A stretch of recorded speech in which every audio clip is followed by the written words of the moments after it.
without a care in the world.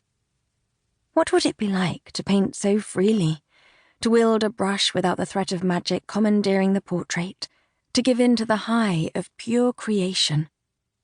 Painting used to be like that for me, back before my powers sparked to life a few years ago. In those days, there was no greater ecstasy than the promise of a blank canvas and a palette full of colours. Before magic, painting was magic. The memory of it is enough to make me weep. I pressed the bristles of a filbert brush against the coil at the bottom of the jar of turpentine to loosen the oils, but when Elsie gasps, I glance back up. "No!" She presses a dramatic hand to her heart. "Wilbert Jr.? What does he have?" Mrs. Ramos, sitting daintily on a settee in a pale pink dress, nods, her mouth twisted in a frown. "The papers don't say. I think it could be pneumonia, though. It's been going around this year. Mrs. Potsworth down the street passed away from a nasty case of it not last week." I frown. The only Wilbert Jr. they can possibly be talking about is the governor's son. A tall, strikingly handsome boy, around my age, whom I've only ever glimpsed at Lalverton City events. Pursing my lips, I set aside the turpentine and dunk the brushes into the sink. Soap bubbles in my palm as I work it through the bristles, and I stare absently out the window at the snow swirling in the street and the passers-by kicking through muddy slush on the sidewalk. I fall into a rhythm, imagining I'm back at the flat my family used to live in downtown. Mother is at my side in front of the kitchen sink, scrubbing burnt sienna out from underneath her fingernails.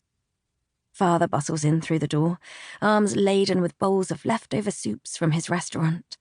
My little sister Lucy rushes at him, asking if her pet frog can have the lobster bisque. "You know it's his favourite, Pa." "Myra," Elsie says behind me, and I jump, dropping the brushes, which hit the bottom of the basin with a faint series of plinks. "Mrs. Moore," I say, looking back to where she was chatting with Mrs. Ramos earlier. I catch sight of the curly-haired woman tugging a coat over her dress as she heads out the door. "You scared me." Elsie chuckles, thunking down another cupful of dirty brushes. "An ox could sneak up on you, dear. You spend too much time in your head." She turns her back to me and gestures at the buttons down her spine. "Help me off with my smock, please." I obey.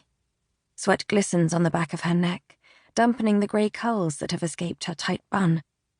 "I know it's not my place to ask questions," the old woman continues, patting at her hair, "but are you sleeping?